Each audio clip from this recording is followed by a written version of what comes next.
تو اللہ کہہ رہا ہے یہ ساری چیزیں اللہ نے تمہارے لیے، تمہیں عقل بھی عطا کی، خرد بھی عطا کی، سامان بھی عطا فرمایا تاکہ تم اپنی زندگی آسان سے آسان گزارنے کے لیے، عیش و عشرت سے گزارنے کے لیے اس زندگی میں کام کر سکو۔ اللہ کہہ رہا ہے قلیلا ما تشکرون، لیکن بہت تھوڑے ہیں جو اللہ کا شکر کرنے والے۔ یقیناً بات تو ٹھیک ہے کہ ہم رب کی رضا پر راضی نہیں ہیں۔ اللہ سے راضی ہونا کیا ہے؟ رب نے جو دیا ہے آدمی اپنی اوقات سے اسے ہمیشہ زیادہ سمجھے۔ اللہ اکبر۔ کسی نے ایک بزرگ سے پوچھا زندگی کیسے گزر رہی ہے، بڑا خوبصورت جواب دیا انہوں نے کہا زندگی کا فلسفہ صرف دو باتیں ہیں کہ میں خطائیں کرتا جاتا ہوں اور اللہ مجھ پر عطائیں کرتا جاتا ہے۔ اگر یہ اس فلسفے سے زندگی گزاریں گے بہت سکون سے گزر جائے گی، اور اگر ناشکری میں گزاریں گے تو آدمی کے بارے میں تو حضور نے فرمایا ابن آدم کی پیٹ کو قبر کی مٹی کے سوا کوئی نہیں بھر سکتا، یعنی کہ اگر 2 سونے کی وادیاں حضور نے فرمایا اس سے دے دی جائے اور پھر پوچھا جائے اور کیا چاہیے، تو وہ کہے گا کہ کاش 1 سونے کی اور وادی مجھے دے دی جاتی۔ تو آدمی کی طلب کبھی نہیں بڑھتی ہے، تو اس لیے رب کی عطا پر راضی رہنا سیکھے۔ رب نے کہا قلیلا ما تشکرون، بہت تھوڑے ہیں جو اس کا شکر کرتے ہیں، تو اللہ ان تھوڑوں میں ہی ہمیں شامل کر لے۔ اللہم ربنا جعلنا منہم، ہم ہمیشہ اس پروردگار کا شکر کرتے رہیں، اس کی بارگاہ کے اندر اس کی جناب میں وہ جس حال میں رکھے شکر میرے مولا کا، تو نے اس سے بڑی مصیبت آ جاتی تو کیا کر لیتے، مالک تیرا اس پر بھی شکر ہے کہ چھوٹی مصیبت پر ٹلی۔ ہمیشہ اللہ کا شکر کرتے رہیں۔ تو لئن شکرتم لازیدنکم، رب کا معاملہ یہ ہے تم شکر کرو کہ اللہ تمہاری نعمتوں کو بڑھا دے گا۔ عقدۃ من لسانی یفقہوا قولی، اللہم صلی علی سیدنا و مولانا محمد معدن الجود والکرم وآلہ وصحبہ وبارک وسلم۔ سب سے پہلے آپ سب کو جشن عید میلاد النبی مبارک ہو۔ آج عیدوں کی عید ہے، حضور کی آمد ہے۔ اللہ رب العزت آپ کو ڈھیر ساری برکتیں عطا فرمائے، اور ایسی کئی عید میلاد النبی ہمیں حضور کے گنبد کے سامنے مسجد نبوی میں گزارنا نصیب فرمائے۔ سورۃ الاعراف بحمد اللہ تعالیٰ کل ہم نے شروع کر دی ہے، اور قرآن کریم کی 7ویں سورت ہے، اور مکیہ صورتوں میں سب سے بڑی صورت یہی ہے۔ سورۃ الشعراء کی آیات تو زیادہ ہیں لیکن وہ چھوٹی آیات ہیں، اور اس میں 206 آیات ہیں، لیکن اس کا رقبہ جو ہے کیونکہ بڑی بڑی آیات ہیں اس میں، تو پورے قرآن میں مکیہ صورتوں میں سب سے بڑی صورت سورہ اعراف ہے، 8ویں سپارے میں۔ اور کل اس کی ہم نے 9 آیات تلاوت کر لی تھیں، اور آج 10 اور 11 ہم تلاوت کریں گے۔ فرمایا کہ وَلَقَدْ مَكَّنَّاكُمْ فِي الْأَرْضِ، اور تحقیق ہم نے تمہیں زمین میں تمکنت عطا کی، ملکیت عطا کی، قبضہ عطا کیا۔ وَجَعَلْنَا لَكُمْ فِيهَا مَعَائِشَ، اور ہم نے بنایا تمہارے لیے عیش کا سامان۔ اللہ رب العزت پہلے بیان کرتا ہے نافرمانوں کے بارے میں، انبیاء کی فرمانبرداری کے متعلق، پھر اللہ تعالیٰ اپنے احسان کو یاد دلاتا ہے اور فرماتا ہے کہ اس دنیا میں اس رب نے، اس مالک کریم نے تمہیں قبضہ عطا فرمایا، یہ اللہ کا تم پر احسان ہے۔ اور صرف اس زمین پر رہنے کے لیے قبضہ عطا نہیں فرمایا، بلکہ اللہ نے زندگی گزارنے کے لیے بھی تمہیں بہت ساری چیزیں عطا فرمائی۔ وَجَعَلْنَا لَكُمْ فِيهَا مَعَائِشَ، معائش سے مراد کیا ہے؟ معائش سے مراد ہر وہ چیز جو انسان کی زندگی میں کام آتی ہے، جو قدرتی چیزیں، ہوائیں ہیں، سورج ہے، نباتات ہے۔ اس کے علاوہ معائش کے اندر عقل بھی ہے۔ اس عقل کے ذریعے سے ہی انسان بہت ساری ایجادات کرتا ہے، پھر ان ایجادات کو اپنے یوٹیلائزیشن میں، اپنے استعمال میں لے کر آتا ہے اور اپنی زندگی کو بہت آسان کر دیتا ہے۔ تو اللہ کہہ رہا ہے یہ ساری چیزیں اللہ نے تمہارے لیے، تمہیں عقل بھی عطا کی، خرد بھی عطا کی، سامان بھی عطا فرمایا تاکہ تم اپنی زندگی آسان سے آسان گزارنے کے لیے، عیش و عشرت سے گزارنے کے لیے اس زندگی میں کام کر سکو۔ اللہ کہہ رہا قلیلا ما تشکرون، لیکن بہت تھوڑے ہیں جو اللہ کا شکر کرنے والے۔ یقیناً بات تو ٹھیک ہے کہ ہم رب کی رضا پر راضی نہیں ہیں۔ اللہ سے راضی ہونا کیا ہے؟ رب نے جو دیا ہے آدمی اپنی اوقات سے اسے ہمیشہ زیادہ سمجھے۔ اللہ اکبر۔ کسی نے ایک بزرگ سے پوچھا زندگی کیسے گزر رہی ہے، بڑا خوبصورت جواب دیا انہوں نے کہا زندگی کا فلسفہ صرف 2 باتیں ہیں کہ میں خطائیں کرتا جاتا ہوں اور اللہ مجھ پر عطائیں کرتا جاتا ہے۔ اگر یہ اس فلسفے سے زندگی گزاریں گے بہت سکون سے گزر جائے گی، اور اگر ناشکری میں گزاریں گے تو آدمی کے بارے میں تو حضور نے فرمایا ابن آدم کی پیٹ کو قبر کی مٹی کے سوا کوئی نہیں بھر سکتا، یعنی کہ اگر 2 سونے کی وادیاں حضور نے فرمایا اس سے دے دی جائے اور پھر پوچھا جائے اور کیا چاہیے، تو وہ کہے گا کہ کاش 1 سونے کی اور وادی مجھے دے دی جاتی۔ تو آدمی کی طلب کبھی نہیں بڑھتی ہے، تو اس لیے رب کی عطا پر راضی رہنا سیکھیں۔ رب نے کہا قلیلم ما تشکرون، بہت تھوڑے ہیں جو اس کا شکر کرتے ہیں، تو اللہ ان تھوڑوں میں ہی ہمیں شامل کر لے۔ اللہم ربنا جعلنا منہم، ہم ہمیشہ اس پروردگار کا شکر کرتے رہیں، اس کی بارگاہ کے اندر اس کی جناب میں وہ جس حال میں رکھے، شکر میرے مولا کا، تو نے اس سے بڑی مصیبت آ جاتی تو کیا کر لیتے، مالک تیرا اس پر بھی شکر ہے کہ چھوٹی مصیبت پر ٹلی، ہمیشہ اللہ کا شکر کرتے رہیں۔ تو لئن شکرتم لازیدنکم، رب کا معاملہ یہ ہے تم شکر کرو کہ اللہ تمہاری نعمتوں کو بڑھا دے گا۔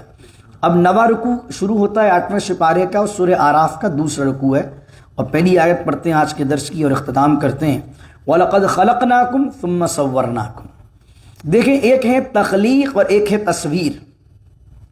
اللہ نے پہلے تخلیق کیا ہے پھر تصویر بنائی ہے، یہاں وہی بات عرض کی وَلَقَدْ خَلَقْنَاكُمْ، یہاں پر وہی بات فرمائی جا رہی ہے کہ اور تحقیق ہم نے تمہیں پیدا کیا۔ اب یہ ہو گئی تخلیق۔ آدمی بنا کس سے ہے؟ تراب سے بنا ہے، مٹی سے بنا ہے۔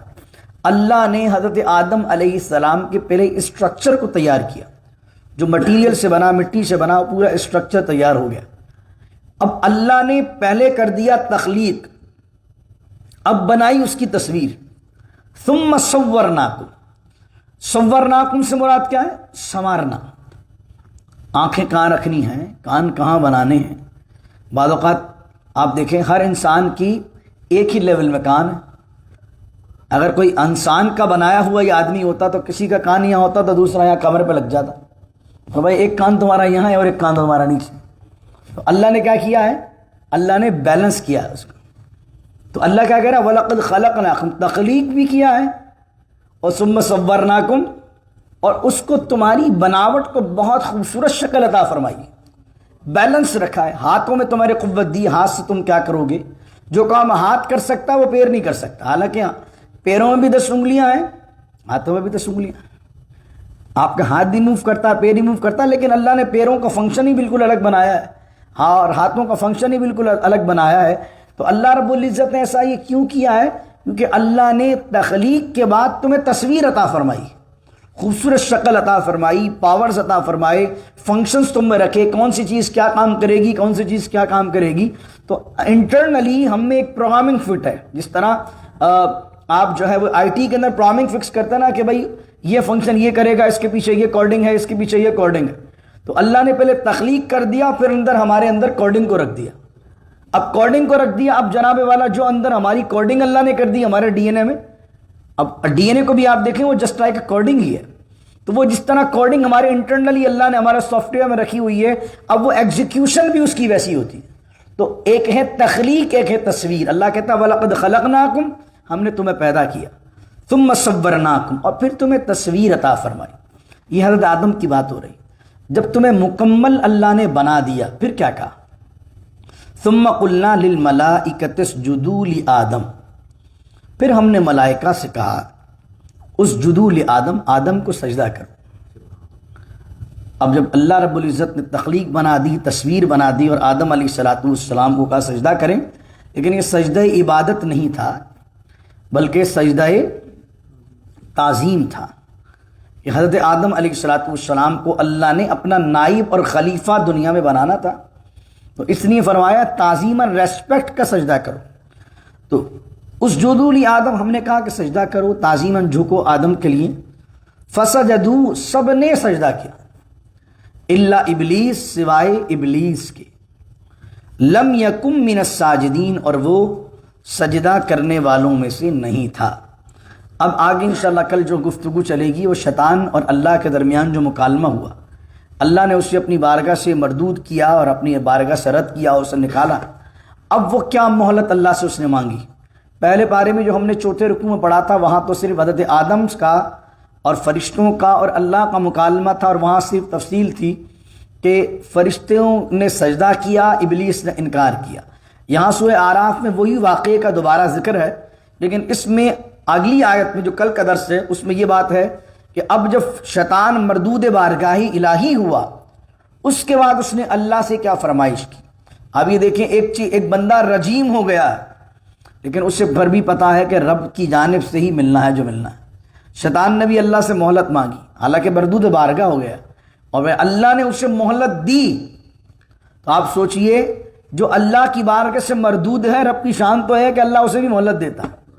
تو جب اللہ کا بندہ ہو کر، نادم ہو کر، شرمندہ ہو کر اللہ کی بارگاہ میں ہاتھ اٹھاتے تو اللہ اس پر کتنی رحمت اور کتنی مہلتیں اسے عطا فرمائے گا۔ تو اللہ تعالیٰ سے دعا کریں کہ اللہ کبر سے بچائے، تکبر سے بچائے، شیطانیت سے بچائے۔ اور دیکھیں دو چیزیں ہیں، لغزش دونوں سے ہوئی، ایک سے خطا ہوئی، ایک سے لغزش ہوئی۔ حضرت آدم علیہ السلام سے لغزش ہوئی، خطا اجتہادی ہوئی، آپ نے پھل کھا لیا۔